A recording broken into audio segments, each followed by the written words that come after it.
I've got some real things to ask right now, and this is concerning for me for as long as I keep it on my mind without addressing the situation as appropriately as it should.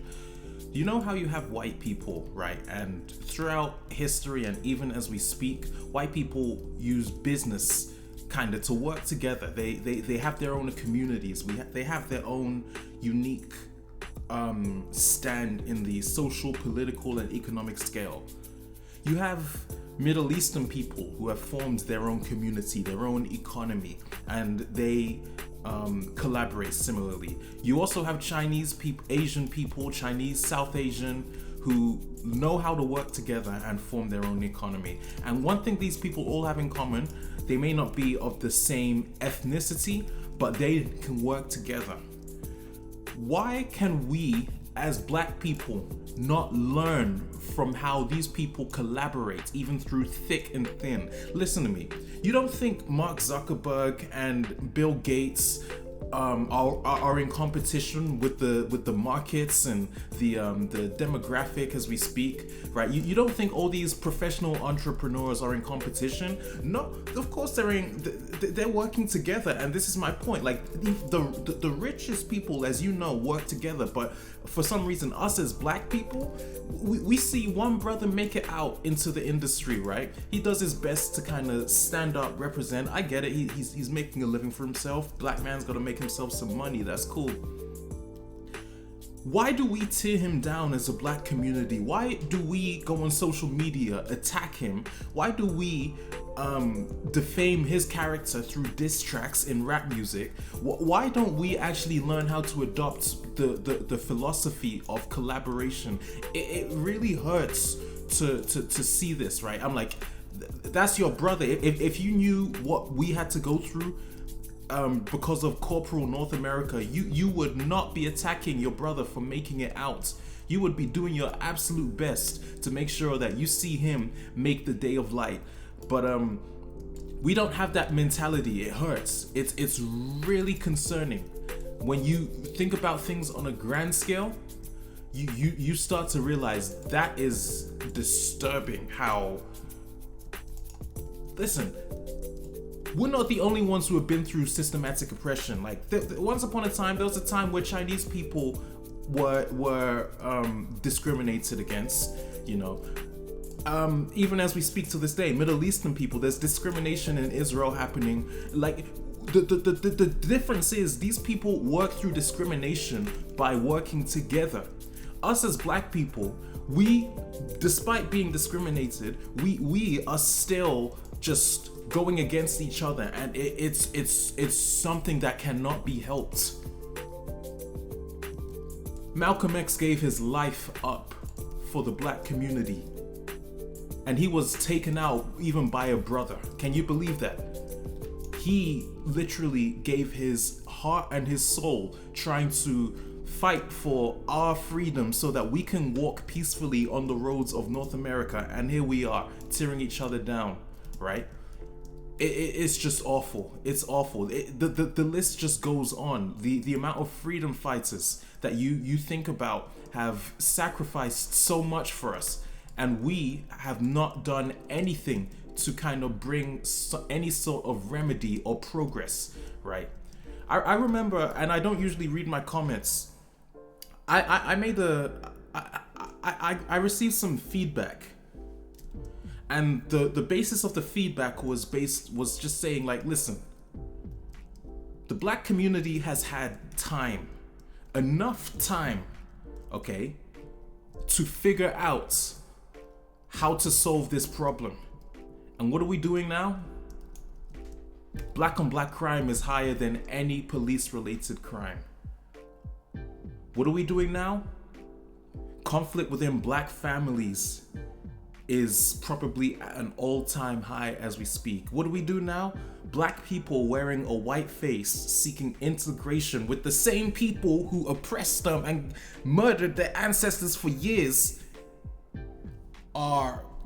they have the audacity to come out and show their face in the light of day. I'm like, oh no, this is really bad, okay? I'm giving you the facts of the situation. So many people cannot handle the truth. But our community is poor. The black community is the poorest, the lowest educated community. I don't even know if it's appropriate to even say that we have a community, which I really don't think we do. We're the lowest educated community. We are the least progressive community. We sadly do not have any hope to kind of get through with these problems, right? We couldn't get into the educational system 100 years ago. Recently, like I said, our elders put their lives on the line to make sure that we were equipped and that we could actually be educated within this society so that we could provide for our families. We either refuse education or we take that education and we join the white man. Like, what's going on here? Who taught you? Who taught you? You got some serious blood going on with you to disrespect the people who put their lives on the line for the real freedom fighters. Like, are you mad? Are you mad? I don't get it. And perhaps the more I try to understand it, the more it just doesn't make sense to me how somehow we are the only people who do not support each other. I don't get it. We could be doing so well if we had the audacity to just show some brotherly love, appreciation. All right, and for me, I'm sorry, but it starts at home. It's like, what are your parents teaching you?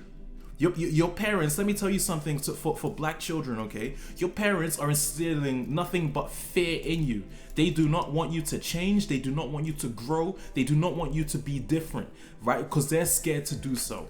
They're scared to do so. They're scared of the consequences of what happens when a black man stands up for himself. Well, I'm going to tell you this, and I think I've told you this before. I'll tell you this again. It doesn't matter what face you do. It doesn't matter what bleach you put on your skin. It doesn't matter what chemical you put on your hair to straighten it or what wig. White people have already made up their mind about you. You are not changing their mind. You are not changing their opinion. You're better off being your authentic self. At least you'll attract some sort of authenticity. I don't understand how you do not grasp that concept.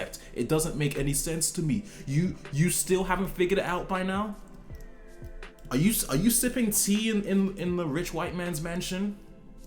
Has he raised your pay above minimum wage? Or let me guess, you're still working, doing his work, and he's giving you literally the crumbs. I guarantee you, his dog, his cat, his pet hamster, his pet rodent eats better than you.